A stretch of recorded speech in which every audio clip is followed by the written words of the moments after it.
Monsieur le recteur, mesdames, messieurs, en vos titres, grades et qualités, c'est la tendance du moment. Certains courants essayent de nous faire croire qu'il y a trop d'Europe, de nous faire adhérer à une vision du repli, de l'enfermement sur soi-même. Nous, scientifiques, plus que tous les autres, nous nous opposons à cette pensée. Non, nous, c'est pas moins d'Europe que nous voulons, mais une meilleure Europe. Je n'entends pas ici meilleure au sens de plus profitable, mais plutôt meilleure dans son appropriation par ses citoyens, par ses usagers, par le soin qu'elle prend de chaque citoyen, l'intérêt sincère, désintéressé pour leur bien-être et leur développement. Il est vrai que nous, scientifiques européens, bénéficions d'une place de choix pour observer ces qualités.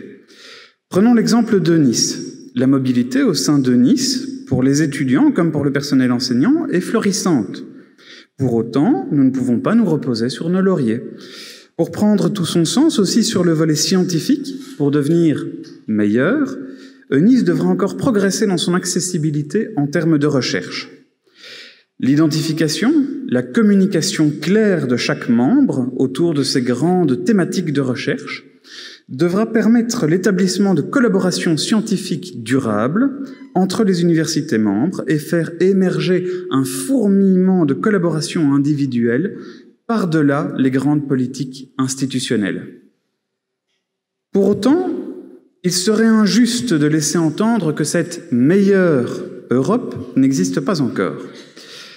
En signant la déclaration de San Francisco sur l'évaluation de la recherche, également appelée DORA, Science Europe, qui rassemble 40 acteurs nationaux majeurs de 29 pays européens, dont le FRS-FNRS, quitte la politique des rankings, du H-index, de l'impact factor, pour entrer dans une évaluation de la recherche adaptée à la complexité des carrières individuelles et à la diversité des sujets de recherche.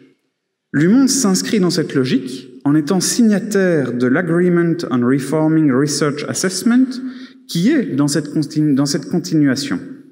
Ce faisant, elle promeut la qualité plutôt que la quantité et préserve le sens que possède le métier de scientifique.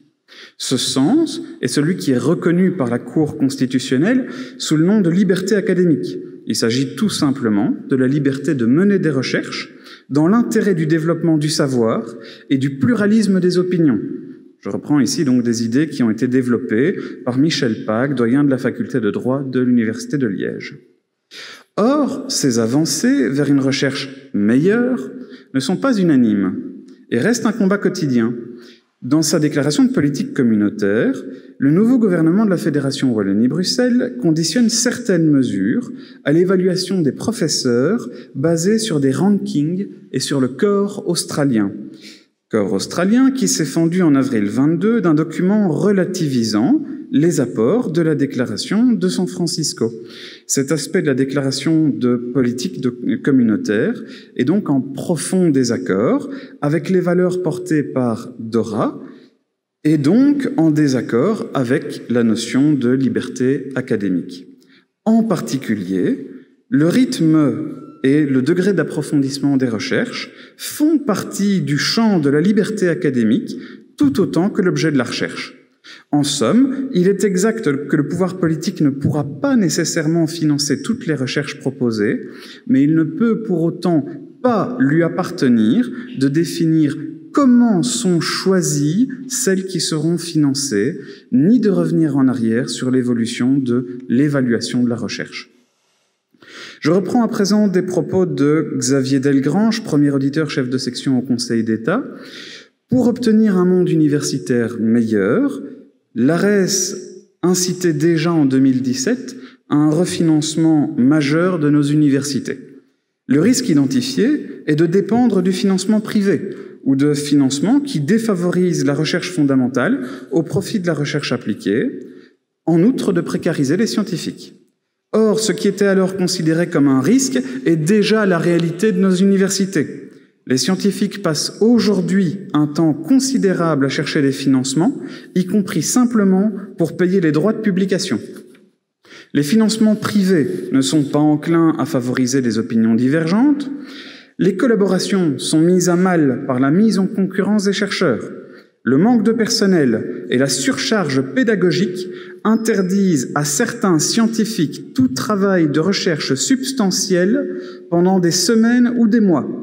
En une phrase, l'urgence d'un vrai refinancement sans benchmark, ranking ni indicateur de performance est vitale. Les questions de moyens, pour autant, ne sont pas isolées. L'Observatoire de la recherche et des carrières scientifiques, dans son rapport du 22 août dernier, pointe l'importance de l'égalité des chances, de la diversité et de l'inclusion dans le monde scientifique, sans se limiter à l'aspect du genre. Il y reconnaît le large travail mené à l'UMONS et que nous contribuons activement à faire avancer, tout en encourageant à poursuivre les efforts. Je salue d'ailleurs mes collègues du groupe de travail concerné pour leur contribution pour un cadre de travail toujours meilleur. Pourtant, face aux embûches, la force de la science reste l'ingéniosité des scientifiques et des académiques, le bricolage d'un financement, la résilience face aux enchaînements de contrats à durée déterminée, l'envie de mobilité, de découvrir les activités des autres labos, de collaborer en dépit des obstacles précités. C'est pourquoi non, on ne peut pas dire que les scientifiques aspirent à moins d'Europe. Ils aspirent à une Europe meilleure, à une Europe compatible avec une science meilleure, une science qui ne s'affranchit pas de son éthique, ni de ses responsabilités, mais une science libre de contraintes de rentabilité, de paperasse et d'indicateurs aveugles aux situations personnelles. Une science soutenable au point de vue économique, social, sociétal et environnemental. C'est cette meilleure science que nous annonce notre dynamisme européen, c'est cette meilleure science que nous permettra Eunice et que nous continuerons à défendre. Je vous remercie.